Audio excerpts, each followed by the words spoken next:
Well, the EU Commission at the moment is concerned about a few things. One is that this deal could reduce competition in the video games market, and they're concerned that if this deal does go through, Microsoft could make some of those big Activision games like Call of Duty exclusive to Microsoft's own platform. Again, the Commission arguing this could reduce competition. Microsoft, on the other hand, argue that, well, look, Sony and Nintendo have dominated the market for so long. We're just a small player, and we're still quite behind the likes of Sony. So this would only increase competition in the market. And what you've seen over the past few months is Microsoft make that argument and make moves to try to allay some of the fears of regulators. Yesterday, it signed a 10-year deal, legally binding deal with Nintendo, saying that it will commit to bringing Call of Duty onto Nintendo platforms over the next few years, and it announced a 10-year deal with NVIDIA, saying that it will bring its Xbox games to NVIDIA's GeForce Now cloud gaming service.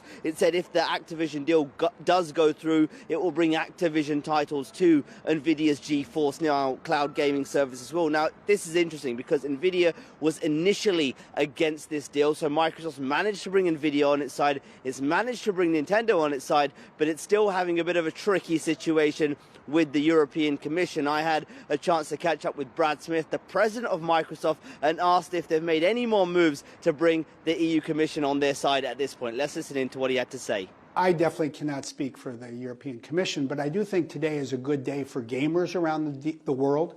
Today we've announced two agreements, one with Nintendo, the other with NVIDIA.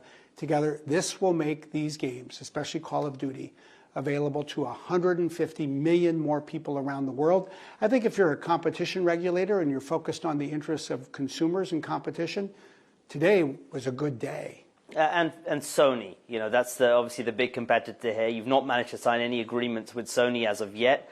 They still very much object to this deal. Have you got any closer to getting Sony sort of to any kind of agreement or on your side at all? Well, I live with the hope that we'll come to terms with Sony. I think that would be great for consumers around the world.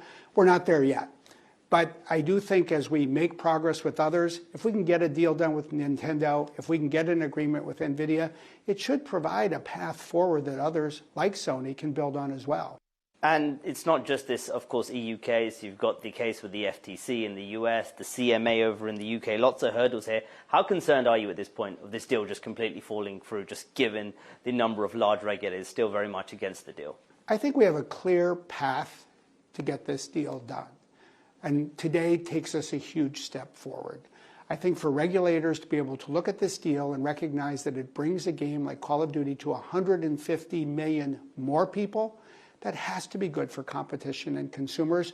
But more than that, I think these two agreements together really provide a model for regulators, those that want to have regulatory controls in place. We've been equally clear we're open to doing that. I think that's the path forward. And the CMA over in the UK, arguably perhaps one of the toughest opponents here, they've offered some sort of remedies, and one of those is actually suggesting to divest the business associated with the Call of Duty games. Is that something you're considering right now? We really don't see a feasible path to sell off the Call of Duty game. It wouldn't be inexpensive. It just isn't something that seems to be lining up.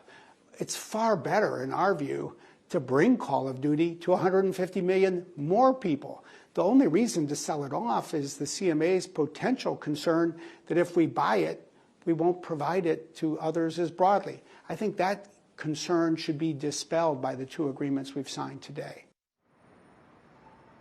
Just want to highlight a few things about this deal and the challenges ahead for Microsoft. NVIDIA's GeForce Now gaming platform has about 25 million members. Microsoft's own cloud gaming platform, Game Pass, also has about 25 million subscribers. So the strategy here from Microsoft really is about trying to get its games across as many platforms as possible, rather than sort of keeping it into its closed ecosystem. And that's really what it's telling competition authorities globally here, and it's showing that with the NVIDIA and Nintendo deals as well. But again, a number of challenges ahead. The biggest hurdle, perhaps the UK's Competition and Markets Authority, which has given Microsoft some interesting options in order for this deal to go through. One of them, as I asked Brad Smith in that interview, was about divesting the business around Call of Duty. He said that's just not feasible, and that sets up Microsoft a big clash with the UK CMA going forward. And also they've got a case over in the US with the Federal Trade Commission as well around this deal. So a number of regulatory hurdles still to overcome right now before this deal could pass at all.